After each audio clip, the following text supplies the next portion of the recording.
Hello Capricorn, Sun, Moon, Rising, and Venus signs. Kamusta kayo? Sana po'y nasa mabuti kayong kalagayan. Welcome back po sa Star Tarot.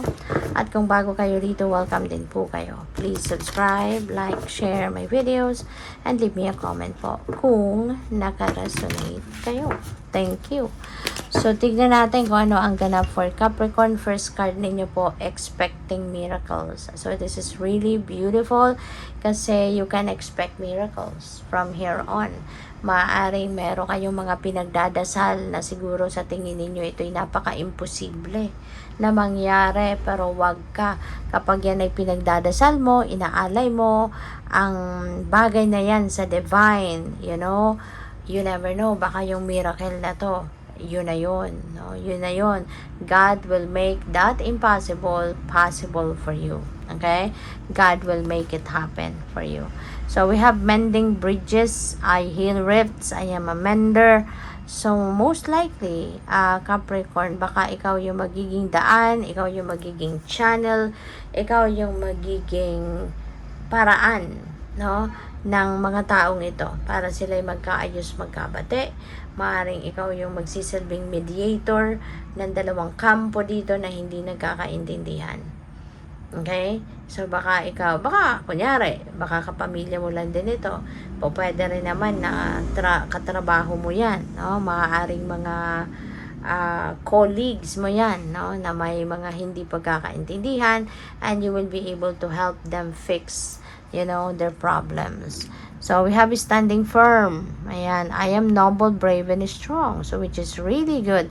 Kasi, kumbaga, magpapakatibay ka, magpapakatatag ka, talagang lalakasan mo ang inyong kalooban, at you are going to stand firm. You are going to stand your ground. Okay? And ipaglalaban mo dito kung ano ang sa tingin mo ay deserve mo, sa tingin mo ay dapat, sa tingin mo ay kailangan. Alright? So, what else? We have soaring into joy. Childlike wonder fills my heart. Parang embracing your inner child ito.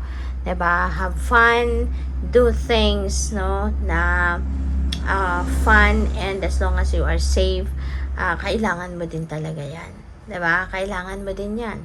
Kailangan natin, no, na nag-unwind tayo. Kailangan natin ng break from doing our duties and responsibilities, at maaari ngayon, magkakaroon ka ng panahon para dito. You're going to embrace your inner child, you're going to embrace, or you're going to do things na parang childlike lang, 'di ba? Na kung ano yung kunyari, ano yung mga bagay na ini-enjoy mong gawin nung bata ka pa. Maaari ngayon, magti-trip-trip kayo at yan ang gagawin ninyo. 'Di ba? Parang babalik lang kayo sa experiences ng pagiging bata, 'di ba? Just to have a break. So, by the way, maraming salamat for subscribing, and if you haven't subscribed yet, subscribe na kayo. And also, maraming salamat din for not skipping the ads. Malaking bagay po yan sa akin. Also, please click the join button sa baba ng video kung gusto po ninyo na mag-join kayo sa membership. Salamat! So, we have communication is key. Ayan, lalo-lalo na dito, no? Sa pagkakataong ito. Communication talaga ang pinaka-susi ng isang magandang relationship. Diba? Kahit anumang klaseng relationship sa magkaibigan, kapamilya, katrabaho, romantic relationship, open communication is key para mag-succeed, para mas maging maganda ang relasyon. Diba? Ito yung nagpapatibay kung bukas ang communication ninyo. Kung kayo ay nagkakaroon ng pagkakataon na masabi kung ano yung mga saloobin ninyo, ano yung laman ng isip mo, ng dibdib mo, 'di ba?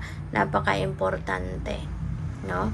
Para nagkakaintindihan ang lahat. Nagkakaintindihan kayo, 'di ba? Kasi if you're not going to express kung anong saloobin mo, ano na lang, buti na lang kung mahuhulaan ng person mo or ng mga tao sa paligid mo kung anong ibig mong sabihin, 'di ba? Pero iba talaga kapag ikaw mismo ang magsasabi, ikaw mismo yung magsasalita, 'di ba? So, maaaring iba sa inyo, very secretive, no? Kaya reminder ito para sa inyo na communication is key. 'Di ba? Lalo-lalo na sa romantic relationship, 'di ba? Papaano kayo magkakaintindihan ng person mo? Paano mo ma-expect na yung person mo magagawa niya kung ano yung gusto mo, 'di ba? Kung ano ang dapat. Paano siya makakapag-adjust sa iyo kung he or she's just going to read between the lines, 'di ba? Iba 'yun eh. Kisa yung sinasabi mo mismo na ako ayaw ko ng ganito. Ako gusto ko ganito, 'di ba? Iba 'yun, no? Na naririnig ng person mo kung ano yung saloobin mo. Kaya mas maganda, mas magiging successful, mas magiging stronger yung relationship mo with another person kung open ka sa pakikipag-communicate. So we have emotions are running high.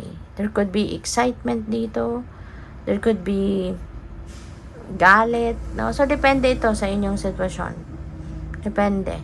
But yung emotions na to could be intense. Pwede rin na passionate love yan. Pwedeng hate.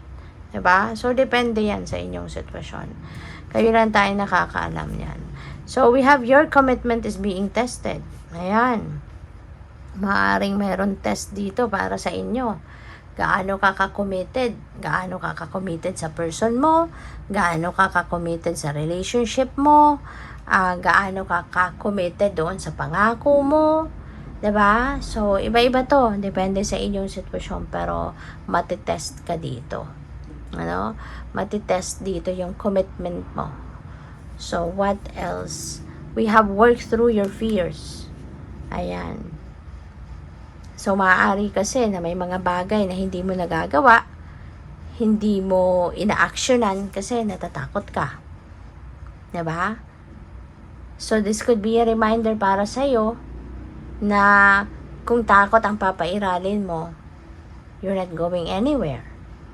Kasi kapag takot ang umiiral sa isip mo, sa damdamin mo, yun ang magpapa-atras sa'yo, yun ang mag-hold back sa'yo para ipagpatuloy mo or simulan mo man lang kung merong lalo-lalo na kunyari merong opportunity, 'di ba? Gustong-gusto mo yung opportunity na 'yan, pero hindi ka makapag-take action kasi natatakot ka, 'di ba? Natatakot ka na kaya ko ba 'to? Mapapanindigan ko ba 'to? Baka ikakapahiya ko lang ito, 'di ba? So, kung may takot ka, kahit napakaganda ng plano mo, kahit napaka-ideal, no, ng gusto mong gawin, at kung pinipigilan ka ng takot, edi wala din. Hindi mo din ito makukuha, hindi mo ito mai-enjoy, hindi mo ito mapagtatagumpayan kasi paano ka magtatagumpay, hindi ka nga makapagsimula kasi natatakot ka. Kaya sayang, 'di ba? Sayang na mga opportunity kung hahayaan mo na yung takot ang mamayani sa puso mo or sa isip mo. Okay? Kaya you really need to work through your fears. 'Di ba? Para maisantabi mo 'to. At mas pagfokusan mo kung ano mga dapat mong gawin para magtagumpay ka. So, good luck. Thank you for watching. Love and light. Namaste.